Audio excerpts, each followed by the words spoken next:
Welcome to Keep Making Movies, the podcast where we explore, shall we say, movies that may have needed a bigger budget.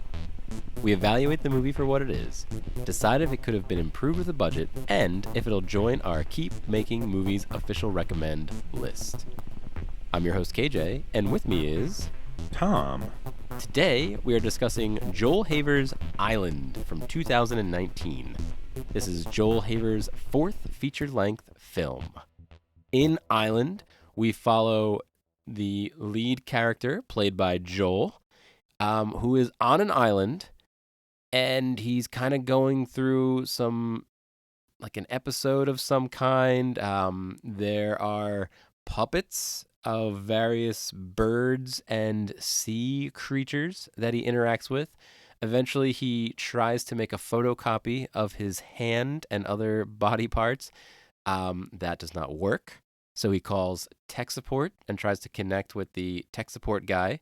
He does eventually make it off the island, which brings us to the second half of the movie, where he's kind of wandering around Florida, talking to different groups of people, either getting to know them or connecting with them or having conversations to either learn more about them or learn what they're doing at this point.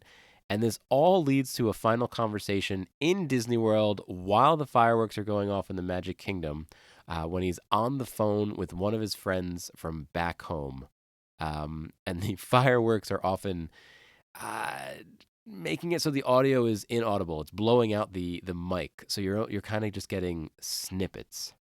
And this is Joel Haver's 2019 Island. All right, KJ. So you brought this movie to our attention. In a very busy weekend, I squeezed in time to see this movie. So, what do you think the goals of the creator were? So I think Joel's goals were to show a manic depressive episode, where the island part is a depressive episode where you feel disconnected from everybody. Anything you see seems impossible, right? He's in his living room filming this with a sheet and a projector where he's projecting what looks like videos of water, to give the idea that he's on an island. And there's kind of I don't know if it's literally paper mache, but it's kind of a palm tree to make sure you know he's on an island. And it feels the whole time to me that he's just, maybe he's on an island, but what he really is distant from everything and everybody. And then the second half of the movie, it feels a little manic to me in that he's just walking around, um, going up to strangers without fear, without reserve, without any reservation, and just talking to them. And it's a pretty safe environment. It's not a risky behavior. But the fact that he's doing that over and over and over again, at one point he says to a girl he meets, hey, I just wish I could run and chase these seagulls. I just, I've seen other people do it, and I might be afraid, but maybe we'll do that. And then they run and they do that. And again, I think it's the idea of, well, before I was completely disconnected and isolated. Now I'm overdoing it and I'm over connecting to anybody and everybody I come across. And then that final note of the movie there, that conversation he has, it kind of ties it all together in that he's talking to somebody who may have seen him go through these episodes before. And he's kind of not quite reflecting on them, but he's like checking in like, hey, I think I'm maybe on the other side. And now I'm talking to somebody who knows me, that has seen me in, normal mode, so to say, depressive mode and manic mode. So I think the goal of Island was to kind of show one of these episodes. How about you, Tom? What do you think? I think that's really good. I would take a little bit of exception to the idea of him being in a manic state. He acts oddly sometimes, but not really. He's mostly not acting that oddly, and he's not really that manic, right? I could see it as a stand-in for a burst of energy when before he was depressed and didn't have any energy, which would be the island sections. I read it as I read it differently once I saw the whole thing together, because when you first see it, the first half of the movie is a man filming in his living room, and the low budget is not something he's trying to hide. In fact, it's something he's trying to highlight. He's really into these zero budget films. That's kind of what he's known for. And it mostly is Castaway, right? It's the Castaway with Tom Hanks, the Robert Zemeckis movie. That's Mhm. but with no money and no lines. Things like a fish that he's killed comes to life and starts talking to him. There's a bird that I don't think it talks; it just tweets irritatingly at him. He gets packages in the same way that Tom Hanks's character got packages in Castaway. That is so when you watch that, you don't think anything of it other than this is the story of a person who's isolated on an island and it doesn't seem to be trying that hard to get off. When you see the second half of the movie and when you get to the last conversation, which seems to be with a former someone who he was romantically or deeply connected with and no longer is, the movie ends in this conversation, which, as you're mentioning, the audio goes in and out as these fireworks go off in Disney World. And it seems like the island is this sort of state of isolation when you lose someone. And then the second half of it, when he finally is coming off of it, is this attempt at healing, at connecting to people again in the world. I wouldn't call that a manic state. I think this is where we disagree, just because a manic state is an inability to attend to anything because of this sort of overabundance of energy and enthusiasm. He attempts to attend to things. He at one point makes friends with two Russian men who are really want to be stuntmen in Hollywood, and so they kind of practice their stunts together, and they seem to have fun. They go to a club together, but it's kind of a it's not very satisfying. You could see that after a while he's sort of bored hanging out with these Russians. This connection isn't getting anywhere.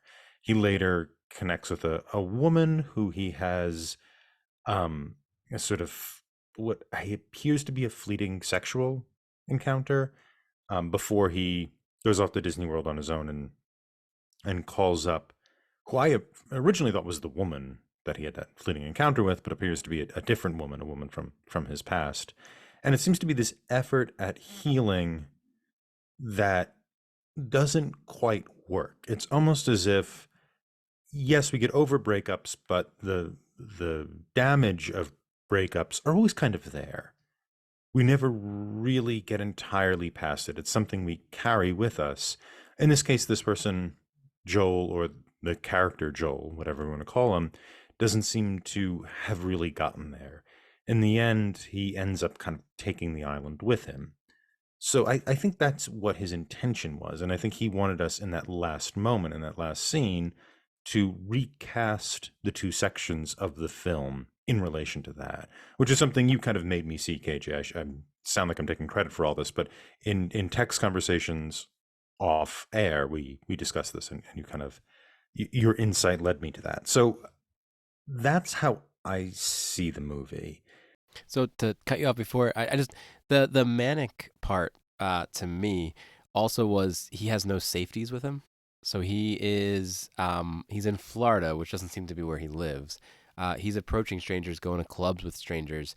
If anything bad happens, he has no safety nets. He has nothing in place. So when I guess when we picture manic, we're picturing Bugs Bunny going crazy or something. I'm picturing more he's doing risky behavior, which on film doesn't look that risky compared to what we normally see in movies, but he is far away from home. He's got nothing to fall back on if something does go bad. So just to put, when I say manic, I wasn't talking Looney Tunes. I was. Yeah, yeah. I mean, I think that's a good edit. I understand what you mean. There is a sort of sense of Lost Boy, right? Almost as if like him getting off the island is not, it didn't really happen, or he's still kind of on his own island. I mean, we're getting into silly metaphors when we say things like that, but he doesn't seem. He seems just as he's not just as isolated, but he seems still isolated, right? Well, the result is the same. He didn't make any of those connections. Yeah, exactly. He doesn't make any of those connections. That's a good point. He doesn't make any of those connections, and his behavior is. It's not bizarre, but I see what you're saying. There isn't any kind of safety net. He's just he's just sailing out to see what's there, Hmm. right? Right. And if the boat tips, there's nowhere for him to go. That's a good Right. point. Right. Um, I think the and the interactions we should describe, like it's one where he's showing a woman how to use a pair of binoculars on the beach to Hmm. see possibly where Cuba is. It's things like Hmm. that. Hmm. Right. The thing with the two Russian men is the weirdest because he just sort of walks up to them Hmm. and stands there and they're like, "Where are your shoes?" And he's like, "I don't know." And Yeah. it's I don't just wear shoes. Yeah. Again, that's also that lack of safety. Even the shoes represent mhm. Yeah. that lack of. Hmm. Yeah, okay, that makes a lot of sense to me. And I think that that sort of comports with my reading as well. Um, is that he is looking for that safety. And it also makes sense when you end in Disney World. Yep. The happiest place on earth, right? Like Yeah. it's the one of the well, I'll say one of the safest places on the planet, but I have heard terrible things can happen there. But right, it's a very safe place. However, the fireworks are interrupting us at least, right? Presumably, he could still hear who he was talking to on the phone, but the fireworks are threatening the audience at this point. We can't hear what they're saying. We can't follow the story anymore. So, Hmm. And yeah. they're getting in the way of her, right? She's having trouble hearing him because she's like, "Where are Yes. you?" Yep. Right. And so that's a really interesting moment because it's this moment of the most vulnerable. I mean, we seem vulnerable in these scenes, but here it's the most vulnerable. Mm-hmm. Mm-hmm. And he is doing it in a place that's, I know Disney World's for adults, or but it's a place for originally like the spirit of children, right? Which we can all encounter again when we go there or whatnot. But it's this place that's kind of intended for younger people, that people go with their families or go with group of friends. He's an adult, he's there alone, and he's finally trying to, I guess we could call it, make an emotional or honest connection with someone. And literally bombs are exploding. Right. Right. Right. Right? I mean, it's an absurd situation, but of course bombs are exploding because he's a person without any society trying to express love in the middle of Disney World when he has no shoes or presumably a home. He's just in Right. Disney. So it's an utterly absurd situation. There is no possibility for this person to make this kind of connection that he needs. He's just not prepared for it. And I think that scene captures that. So I think this, and this is a question I have for you. I know it's off of our question list, but so it's an experimental movie in the sense there really are no stakes, right? There's no real sense that he's going to die on this island. You're not entirely sure what's going on the island. He gets off of it in less than 30 minutes, and then most of the movie he's off the island wandering around talking to people. You don't know what you're waiting for. You're not waiting for anything because nothing's going to happen. Right. Um, the the island scenes are designed to look cheap. I think Mm-hmm. he is Mm-hmm. deliberately making these things look cheap. Part of it is he's known as being the $0 filmmaker. That's his Oh, aesthetic. really? That's his Okay. thing. Mm. Um, and he's had an interview where, not an interview so much as a YouTube video in which he was talking to a camera. So it couldn't be an interview. There's no interviewer where he's talking about he wants to watch any movie that's made with $0 because even independent movies are kind of corrupt when money gets involved. So it's a whole philosophy that's behind it. But he's turned it into an aesthetic, right? We know we're watching a man in his living room. It's a sheet with a projector on it. It's I loved that. I really like that. The other kind of cool thing was a lot of the videos he was using of the water had a low frame rate, Mhm. which just again, like you were saying, he was putting the low budget on display. Like I liked the puppets a lot, right? They looked very homemade I thought in a good way. So I guess we're kind of answering the question, how did he do with the money he had? I really enjoyed that first half with the set. yeah, I wouldn't say I enjoyed it, but see what he's doing, right? It's not when you're like 10 or 15 minutes in, you're like, what is this?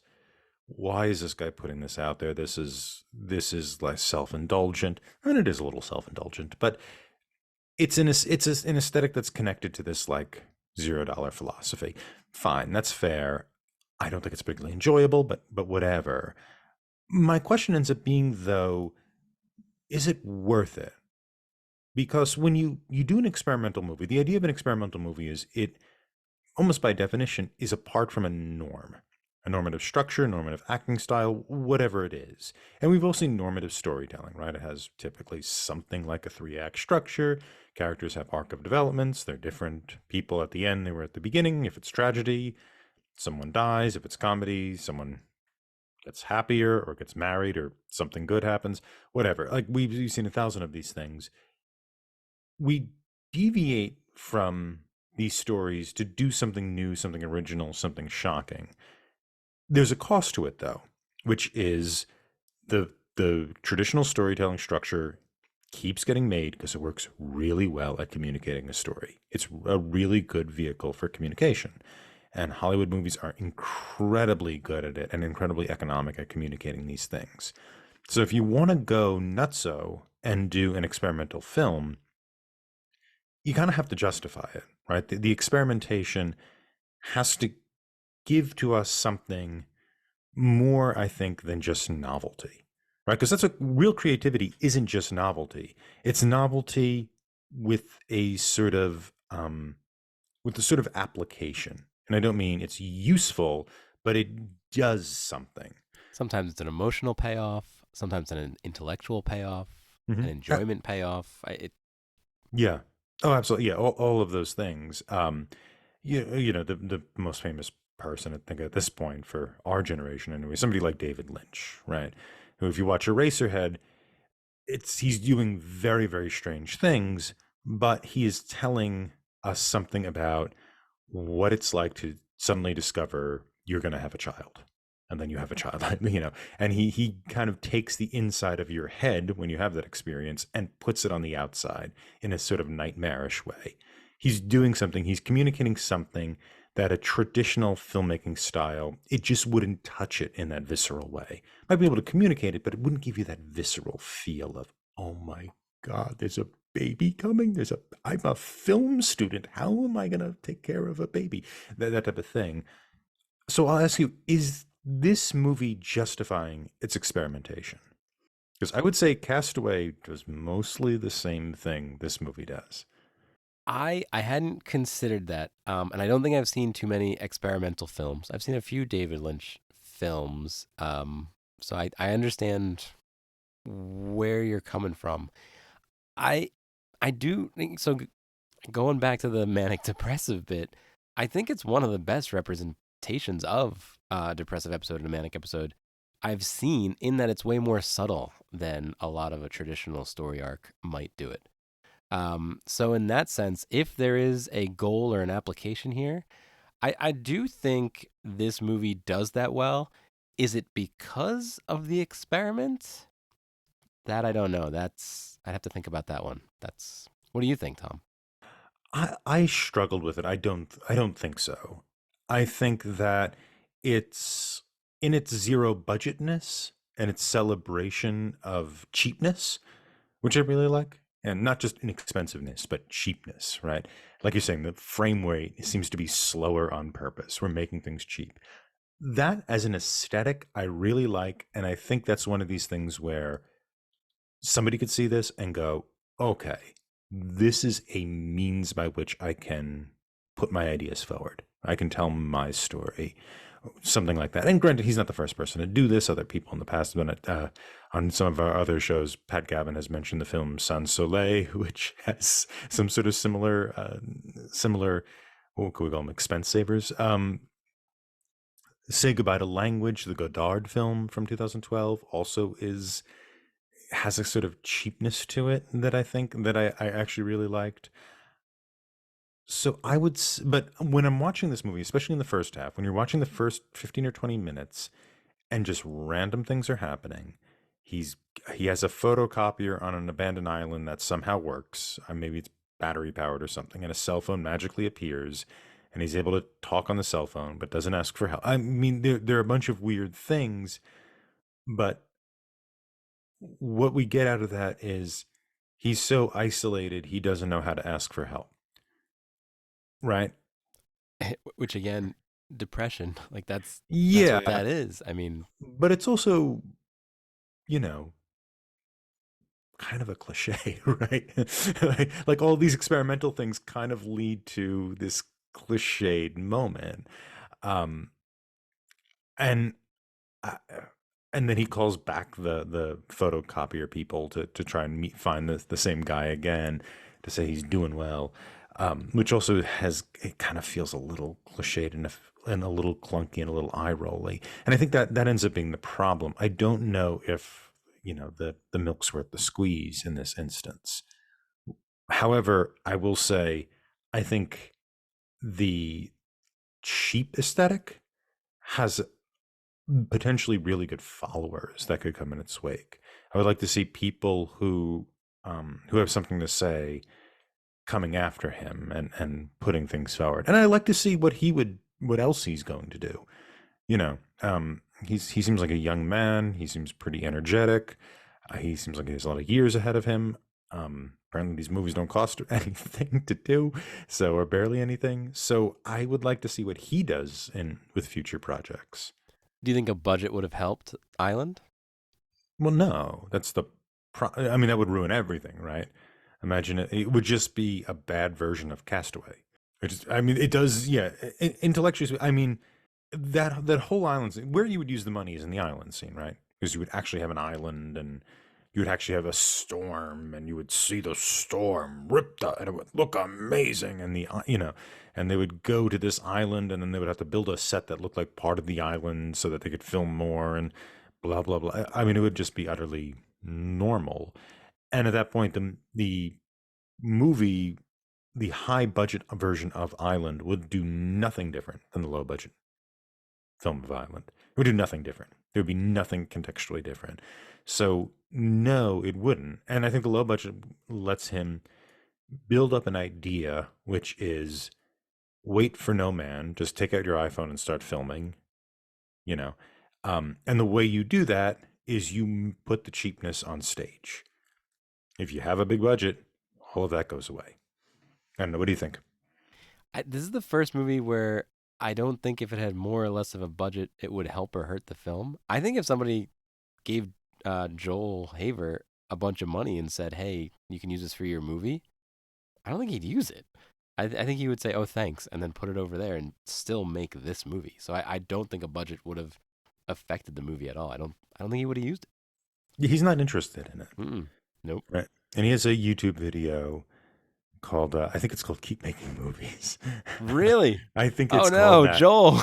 We didn't mean to take your title. But I could be wrong. But it was him basically with the puppets.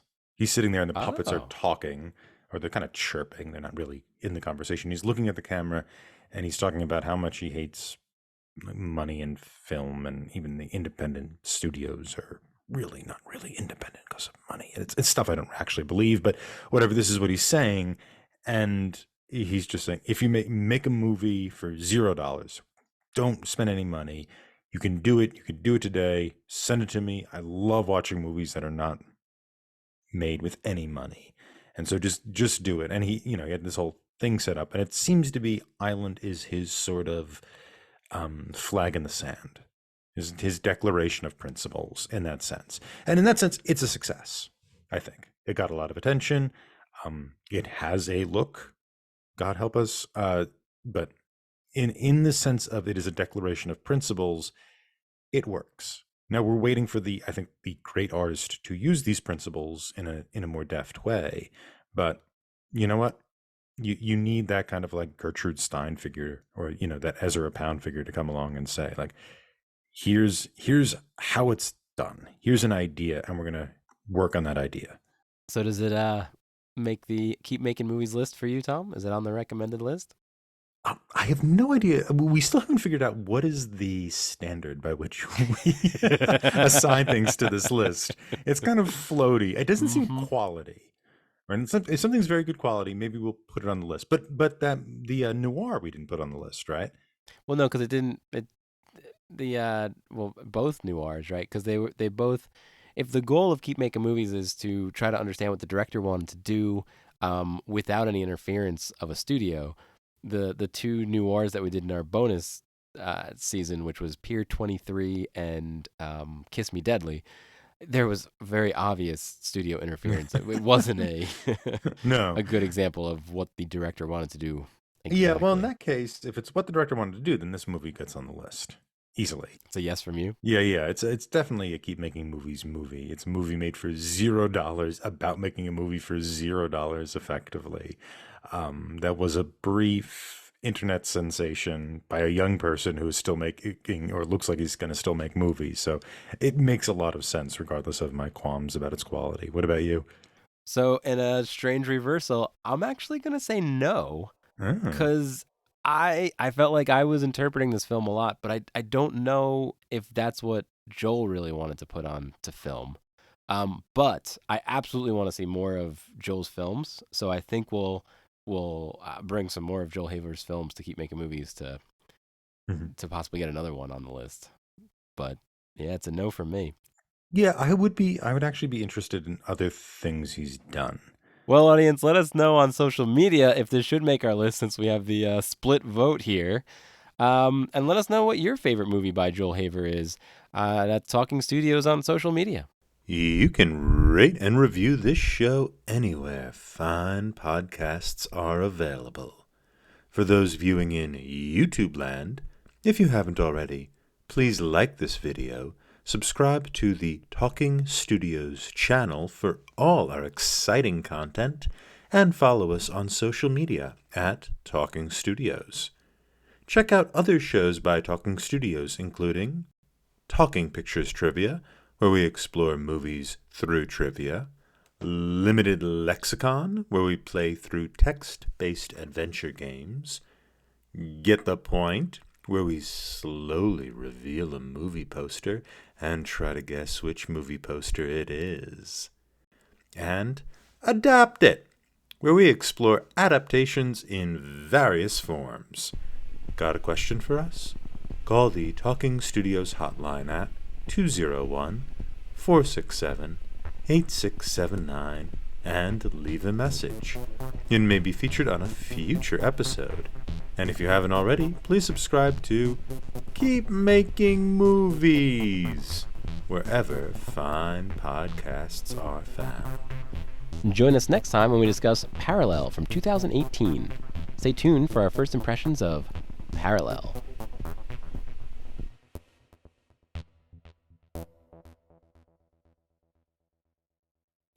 Next week, we'll be discussing Parallel. Tom, how was your watch? Boy, oh boy. It was, it's a movie. I did see it. It's fine. I watched it this weekend, I believe, and sort of the spur of the moment on my computer on Amazon Prime, which is where the best movies go to flourish. And yeah, it's kind of a frustrating movie. It is about a half hour too long, it feels like. There is a tremendous amount of bizarre continuity problems that really could have been solved very easily, but they don't seem to really care about it. I mean, it's part of a sort of new multiverse genre that's been emerging over the last few years. I guess Infinity Wars or whatever it was the catalyst to this type of thing. So we've been seeing a lot of these, and the movie has some ideas, and we'll get into them next week, but some ideas that potentially could be very interesting to explore. Something about what makes societies different from one another, or what makes differences. The connection kind of between entrepreneurship and artistry is very interesting. There's the movie's kind of drawing a connection there, but it does absolutely nothing with these connections, and it's kind of hard to watch, and I don't exactly know why. It just doesn't feel like you're waiting for something. I think that's it, and I think that's with um it's with a few of these movies where they have an interesting concept but not an interesting mystery. A few of these movies we've watched have an interesting mystery where it's like a guy's in a room and you want to figure out why. And there's a science fiction premise, but you want to figure out what's going on. These movies in this genre of keep making movies seem to work really well in that way. This one, you're not really waiting for something. So it is a long, drawn out process with a bizarre bit of gore at the end. How about you, KJ? How was your first watch?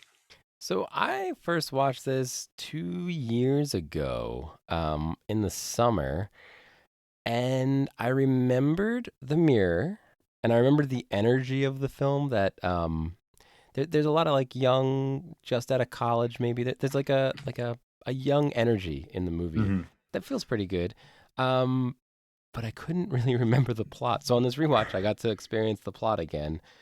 Without getting too into it, maybe there's too many characters. Maybe they Mm-hmm. needed less like primer or something. Like you're saying, Tom, the plot beats struggle to connect. But audience, check it out. It's pretty fun. And you can find it on Amazon's Prime Video at the time of this recording. Wow, Talking Studios